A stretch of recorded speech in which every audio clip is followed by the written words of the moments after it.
Bem-vindo a mais um Economize com a Reorganize. Este é o espaço de finanças pessoais da JETV, uma parceria do Jornal Económico com o Grupo Reorganiza. Hoje, João Moraes Barbosa, administrador do Grupo Reorganiza, muito obrigado pela presença neste programa.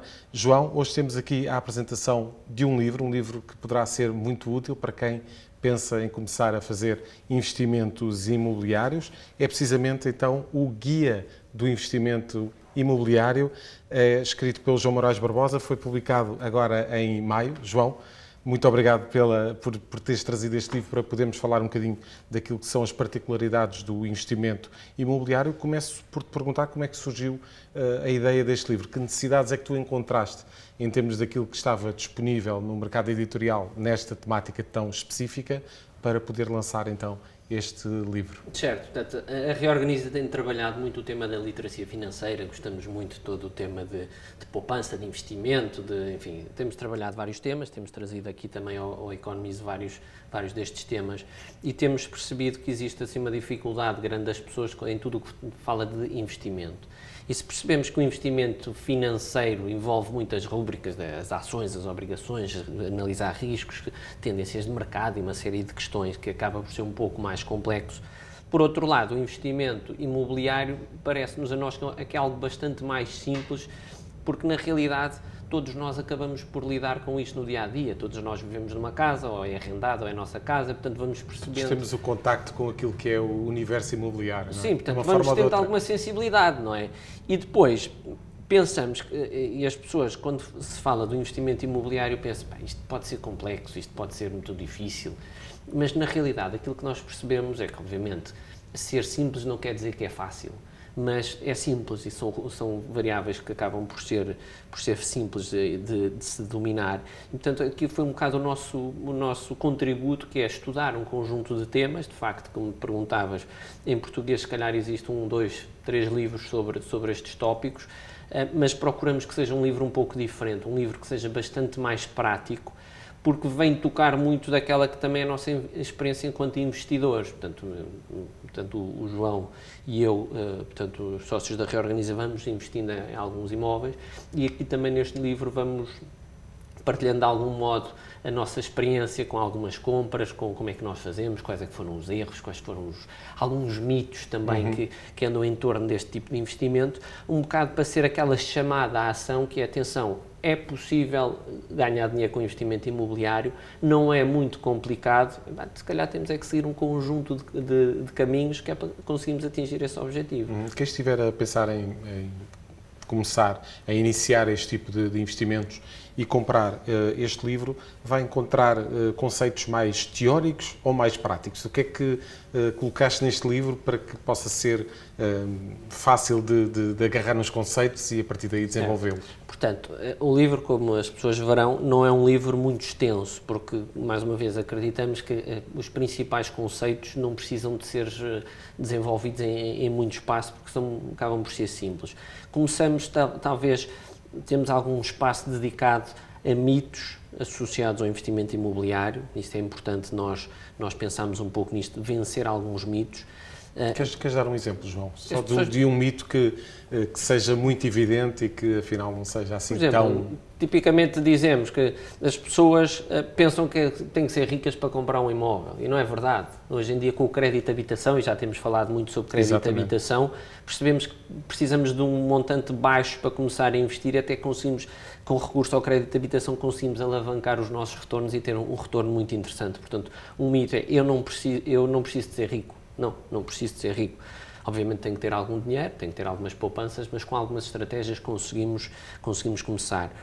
Mas, por outro lado, eu não preciso de ser rico, mas tenho que ter algum capital disponível. Há muita gente que quer comprar um imóvel, mesmo para habitação própria permanente, que acha que não tem que ter capital disponível, o que também não é verdade. Temos que ter sempre algum capital, que depois vamos começar, nem que seja para pagar a entrada e para pagar os impostos e aquelas comissões todas que temos que pagar, mas temos que ter sempre algum.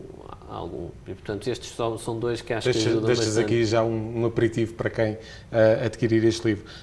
Eu vejo aqui um livro relativamente pequeno, Vejo que concentraste aqui muita informação. Pergunto se este livro poderia ser um bocadinho mais extenso, podia ser ter mais informação. Como é que compilaste esta informação sobre o investimento? Nós procurámos começar a ter um bocado um processo, começámos nos mitos e nos principais erros, portanto, para as pessoas tentarem vencer aquela paralisia da análise excessiva, portanto isto é um tópico.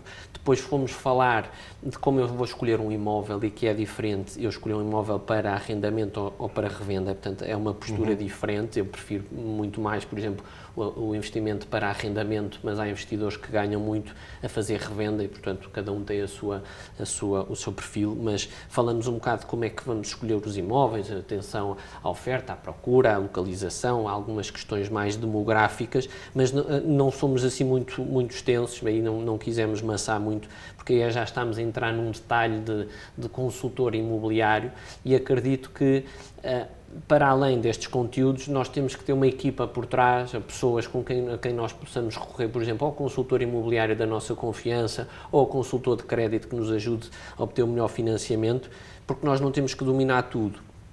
Temos é que saber estas variáveis, portanto, temos os erros, temos como escolher ativos imobiliários e depois uma parte que aí descomplicamos muito e aí também temos dado algumas formações sobre estas e sobre estes temas, que é algumas contas para eu calcular taxas de retorno, que na realidade são simples contas de divisão e de multiplicação, são coisas muito simples, mas que nos ajudam a ter a perceber, será que isto vale a pena se quer eu ir visitar este imóvel? Se calhar tenho aqui fazer um filtro, vejo 3 ou 4 ou 5 imóveis, faço algumas contas, se calhar estes dois vale a pena lá ir e então... Começar a filtrar. Começar a filtrar e ser crítico, fazer as contas, é muito simples. E depois, por outro lado, é dar aqui um guião para as pessoas começarem, portanto, a fazerem as suas contas, fazerem a visita aos seus imóveis, fazerem propostas. E aqui acho que há um tema que nós tocamos e que acho que pode ser um bocado uma novidade para muita gente, que é quem é que determina o preço de venda de um imóvel? Isto é uma coisa curiosa, porque muitas pessoas dizem, o preço de venda vai ser aquilo que eu vou aceitar. Não, quer dizer, obviamente há um preço de venda e há aquele preço de compra. Quais são as variáveis? E o que nós temos visto é que os preços de mercado, depois, quando há transações, vêm hoje em dia talvez 20% abaixo daquilo que se pede. E aquilo que nós dizemos é, eu enquanto comprador, eu enquanto investidor, eu é que vou determinar o preço. Claro que eu, se não conseguir chegar a um acordo de paciência, só que temos que ter contas feitas de uma forma racional para perceber até quanto é que eu estou disposto a comprar este imóvel para obter uma determinada expectativa de rendimento. Isso acho que é diferente e falamos aqui de casos concretos. E uma experiência que tivemos, uma pessoa tentar nos pressionar para comprar um imóvel a determinado preço e com pequenas estratégias que falamos aí, comprámos um imóvel 25% abaixo daquilo que nos pediam e acabámos por fazer um negócio.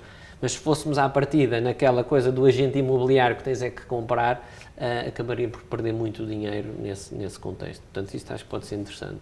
Sem revelar muito dos conceitos que colocaste neste livro, pergunto, quando é que devemos começar a investir no ramo imobiliário? Certo, isso é outro tópico que também é interessante. Obviamente temos que pensar que nós primeiro temos que ter perfil para investir. Há pessoas que têm um perfil para fazer depósitos a prazo, ótimo. Há pessoas que têm perfil para investir em criptomoedas, etc., que devem estar agora um bocado chateados que estão a perder algum dinheiro, se calhar. E há pessoas que possam ter perfil para ter um compromisso de longo prazo, que é o investimento imobiliário. Aquilo que nós defendemos muito, e já até, inclusivamente, creio que fizemos um programa sobre isso, que nós somos muito adeptos, por exemplo, eu preparar a minha reforma através do imobiliário. Portanto, tenho que começar o quanto antes, porque conseguimos ter taxas de retorno muito interessantes e não só, quanto mais novo eu for, melhores vão ser as minhas condições de financiamento. Por exemplo, eu começo com 25 anos ou 30 anos a comprar um imóvel, eu tenho até aos meus 85 anos para fazer um crédito de habitação. Portanto, eu posso diluir a minha prestação muito, posso ter taxas muito baixas e, portanto, começo desde o primeiro momento a ter aquilo que é um cash flow positivo, que é, eu estou a pagar 100 euros ao banco e estou a ir buscar 400 de renda. Portanto, eu tenho aqui um lucro já. Portanto, é começarmos o quanto antes, obviamente ter aqui alguma disponibilidade financeira para iniciar isto, porque o que custa é a primeira operação. Depois vem a segunda e depois vem a terceira e vimos que temos sucesso, acabamos por nos motivar nesse objetivo. Em que é que difere, na tua opinião, o investimento imobiliário de outras classes de ativos? Portanto, para além deste compromisso de longo prazo e, portanto, o investimento imobiliário tem esta lógica de exigir-me um compromisso de longo prazo e um montante de investimento um pouco maior, portanto, isto pode assustar algumas pessoas, mas, por outro lado, os imóveis têm 2 ou 3 características que são muito interessantes. Por um lado, são um bem físico que não sai do sítio, portanto, é exatamente um bem imóvel palpável, portanto, eu sei onde está, mas, por outro lado, eu sei que não vou ficar sem aquilo. Portanto, que não sai do sítio. Portanto, o pior das hipóteses, posso ter algum problema na casa, mas a casa está lá e é minha. Portanto, isto em termos de garantia é muito interessante. Por outro lado, isto relaciona-se com outra questão que eu posso, como é uma boa garantia, eu posso ter aqui um bom acesso a crédito barato, portanto também ajuda, e acima de tudo tem algo que é mais psicológico, que é que eu não vejo os preços oscilar todos os dias. Quem compra ações, muitas vezes tem a tentação de ir ao computador ou ao smartphone e ver, isto está a subir, amanhã está a descer, e temos este efeito psicológico que é duro. No caso do imóvel não é assim, portanto, eu não preciso de ir consultar o preço dos imóveis todos os dias, obviamente tenho que estar atento para saber se calhar posso vender aquele imóvel, mas há assim uma sensação de que há menos risco e, por outro lado, isto pode-me ajudar a controlar as minhas emoções no investimento e por isso há muita gente que tem optado por esta solução. Estamos já a finalizar aqui a nossa conversa, João. Se alguém te pedisse um conselho para começar a investir no imobiliário, que conselho é que tu darias? Eu aí diria que temos que fazer as nossas análises, mas também não perdermos demasiado tempo na análise. Ou seja, vamos ter sempre, em qualquer decisão, vamos ter sempre riscos, vamos ter sempre oportunidades, vamos ter sempre fatores que não conseguimos ponderar, mas se nos ocupamos demasiado a analisar demasiado aquela oportunidade, hoje em dia ficamos sem os imóveis porque eles estão a sair muito rapidamente, mas acabamos por nos desculpar e não iniciarmos este nosso caminho. Portanto, é vencer aquela paralisia da análise, que é muito bem, vamos fazer uma análise adequada, podemos pedir algum conselho, mas depois vamos lá iniciar o processo, porque depois isto é um efeito bola de neve, os rendimentos que vou gerar vão permitir, se calhar, daqui a 2 anos comprar outro imóvel, etc. E, portanto, vencermos a inércia, que é o principal inimigo de quem investe em imóveis. Muito bem, fica a dica. João Moraes Barbosa, muito obrigado. Muito obrigado. Está tudo aqui então no Guia do Investimento Imobiliário. É um livro de João Moraes Barbosa para quem quer começar a investir em imobiliário. Para já, convidamos então para que possa visitar o site Reorganiza. Há muitas dicas no site Reorganiza sobre investimento imobiliário e outros temas também. Os melhores temas de finanças pessoais em economize.pt, jornal económico /economize.pt, e voltamos então para a semana. Boas contas e bons investimentos.